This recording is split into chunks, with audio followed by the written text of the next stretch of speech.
East. Well, we're well into Child Protection Week, and this morning we discussed the idea behind it. Do these types of campaigns actually deter people from committing violent acts against children? Well, Save the Children South Africa spokesperson Lois Modley joins us now via Skype. Lois, a very good morning to you, and thanks for your time this morning. I mean, you may have just heard while you were waiting for us the story we see now of a 2-week-old baby killed in a protest, tear gas apparently thrown, through into a house, and investigations continuing there. Another headline this morning, an 8-year-old boy raped at a school in Cape Town. We just have to wonder that, we see these stories coming up in a week like this or during these campaigns, and then again we don't see them again. I mean, this baby was died 2 weeks ago. We're seeing the story coming out this week. What does it say about us that we just rise to the occasion as a society for the moment, and then after that just get back to our own lives? And that needs to change, obviously.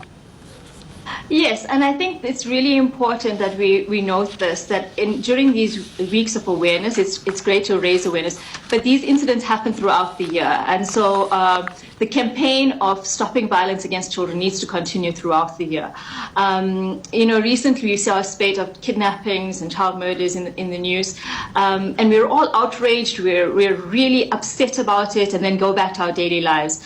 But as our CEO, Gugu Ndebele, says, you cannot hashtag away violence. It needs to turn into action. And so every day we need to be promoting care of children and ensuring their safety on an ongoing basis, to a point where violence against children is intolerable. Lois, I asked this to somebody we spoke to yesterday when it came to protecting our children, and just saying, you understand that it also comes down to affordability, about being able to afford proper childcare for those parents who have no choice. They have to go out and work. Some work away from their kids for long spaces of long duration of time, having to leave them in the care of others for a long time. There is no choice. How do we work around that when it comes to people who just aren't able to? They have no other choice but to entrust their children to anybody who'll be able to watch them while they go out and make a living. I think this is why Save the Children is so heavily pushing early childhood development care and development. The violence that we're seeing today is systematic of not dealing with, not caring for children properly in their first 1,000 days and in the first 6 years of life.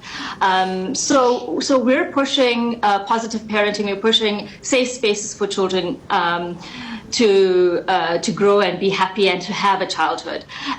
So I think it all begins at that young age, and ensure and understand completely that parents have to work and that parents travel long distances. They're home at a very late time, and so the children are either in the care of a nanny or someone in that area. But we're really wanting to see more childhood ECD centers. We want to see more established creches that are registered, that have the necessary facilities to take care of that child. And part of what we do is to capacity build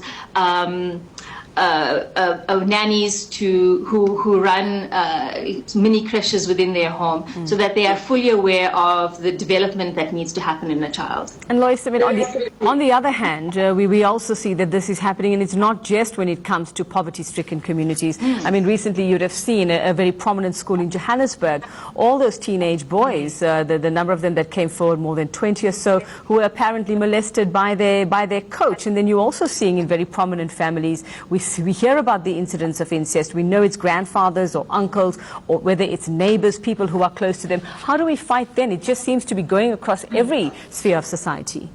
It does, and I think in different pockets of society, violence materializes in different ways. So it's really important to understand the society that we're working with, the communities that we're working with. And I think the biggest problem we have in addressing particularly sexual violence or domestic violence is that it is so hidden. It's in the home. But we need to be talking about prevention, about preventing these acts from taking place in the first place, empowering children from a young age so that they are able to speak out, giving them confidence. Children who are confident or bold, I'm not saying that they are exempt from falling victims, but are less likely. We decrease the rate of them being taken advantage of and falling victim or becoming more vulnerable. So it's about empowering children from a young age and in creating those role models around, and not just the family unit role models. I mean, in the entire society, men who are speaking up about this being wrong, about, community leaders speaking out about this being absolutely intolerable. All right, so children are never too young for you to have that conversation. Thank you very much, Save the Children SA spokesperson Lois Mudlide. Still to come on Morning News today, the price of petrol is coming down. We'll tell you by how much when we come back.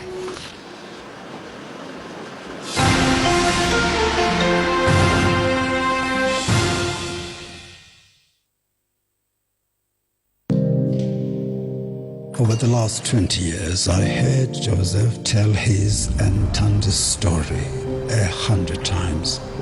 How they